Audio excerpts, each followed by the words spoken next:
Chapter 6. The Source of Law and Justice.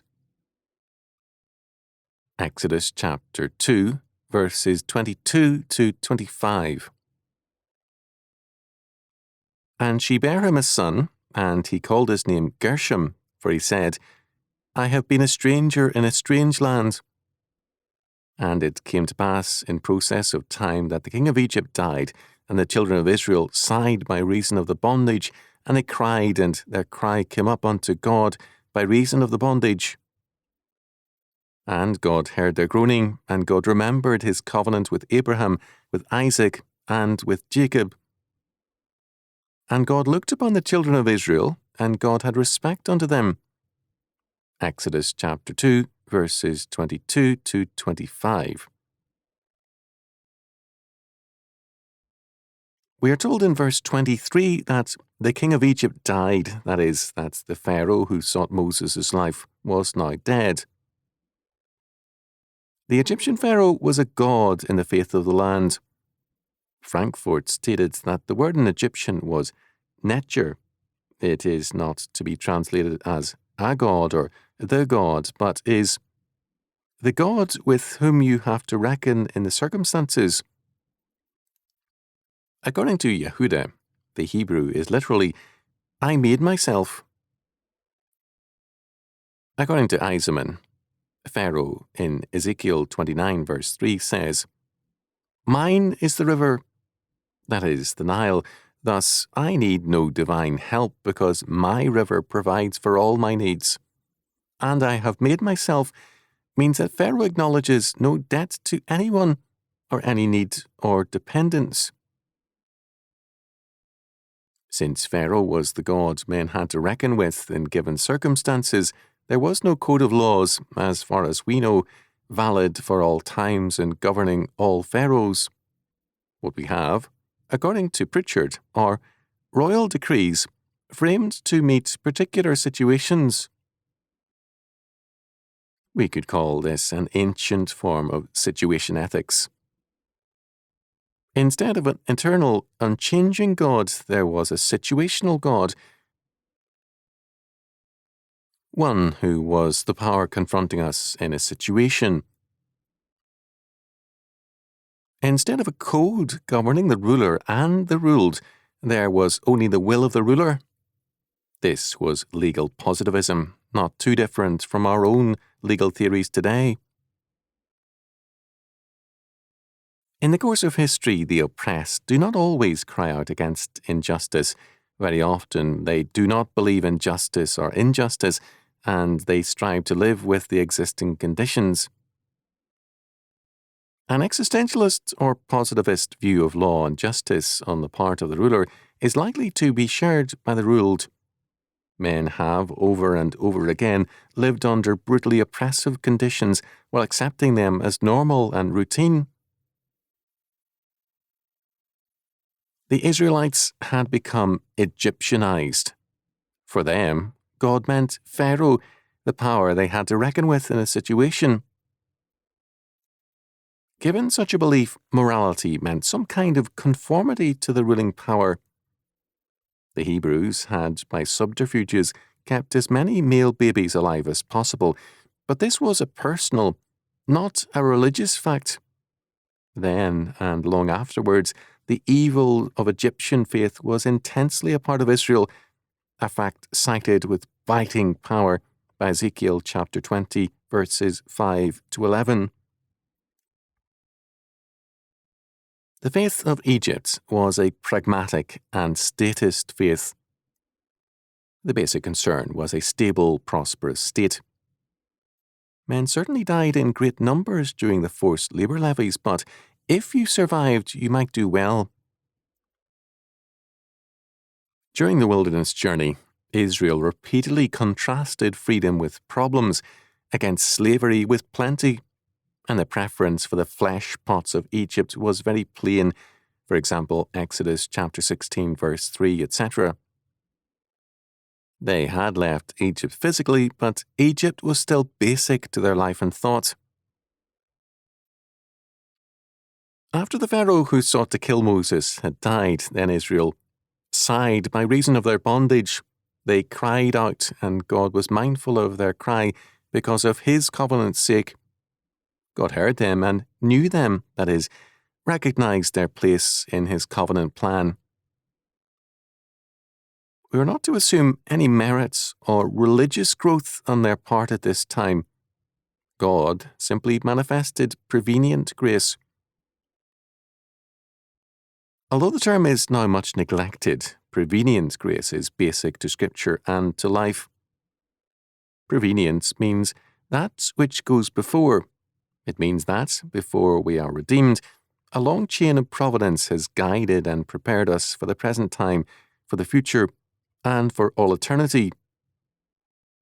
Prevenient grace means that there is more to our lives than our own will and act, and there is more to history than man. When Romans chapter 8, verse 28 tells us that all things work together for good to them that love God and are the called according to his purpose, it refers to all our yesterdays as well as our todays. Whatever sin and error we contributed to our yesterdays, God uses to develop his purpose and plan. God, we are told, knew them, verse 25, or looked with respect unto them in terms of his covenant of grace.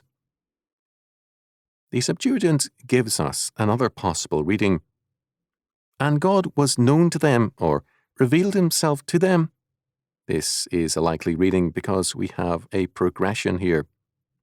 1. And God heard their groaning, verse 24. 2. And God remembered his covenant with Abraham, with Isaac, and with Jacob, verse 24. 3. And God looked upon the children of Israel, verse 25. 4. And God knew them, or was known to them, or revealed himself to them, verse 25. We go from an immersion in history to power from beyond and over history. This is essential and most germane to the text. If history is the only reality man has, then there is no appeal against evil or tyranny, because there is no law whereby men and nations are judged. Then man's law is the only law, and right is what the state says it is. In such a context, there can be violent upheavals and revolutions, but no essential change because one evil power is traded for another.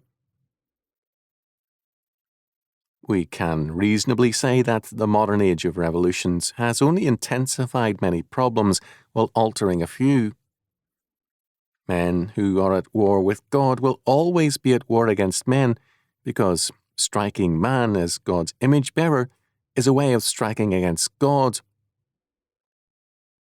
The Marquis de Sade took delight in showing his violent contempt for God by sexual abuse of mankind. Pharaoh claimed a religious right to rule, although the religious premise was in part existentialist. In Greece, as in Rome, tyranny came to be associated with rule and not with worship. When authority was not derived from the culture's worship, according to Goulange, it exercised a power that religion had not established.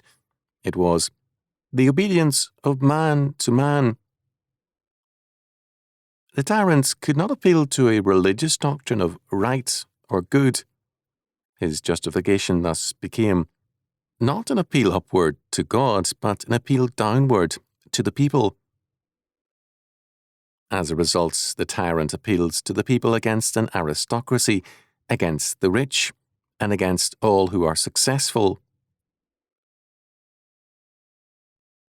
Egyptian religion, because of its existentialist element, could not escape tyranny, although it evaded the appeal downward by making the ruler a god. In Greece, Rome, and other countries, despite efforts, as in Rome, to turn rulers into gods, the downward appeal prevailed. Wherever this happens, envy begins to govern, and certainly in modern humanistic states, envy is a powerful governing force. The covenant of God with man precludes the rule of envy and requires God's justice to prevail. God separated Moses from looking downward to an oppressed minority, Israel, for law and justice, or from looking to a pseudo-upper realm, Pharaoh's court, for law and justice. On no level can fallen man provide justice and law. Moses began by seeking freedom for Israel, but he failed to realize that freedom is not, in essence, political or economic, but theological. Our Lord is very clear that only through him and his atonement can we be free men. For whoever committeth sin is the servant or slave of sin. John chapter 8, verse 34. Freedom which forsakes Christ is not freedom but license. Men then interpret freedom as the right to copulate at will, approve abortions, homosexuality, pornography, euthanasia and more, and to be irresponsible. But irresponsibility is not freedom but its negation. The 20th century has seen much talk of freedom, even as freedom perishes and is replaced by license. Freedom is a moral fact. It begins with man's self-government and his ability to exercise moral responsibility in every area of life. The reduction of freedom to a political matter can only lead to the destruction of freedom. Freedom cannot be defined in terms of rule by church or state, but only by the government of the Holy Spirit in man.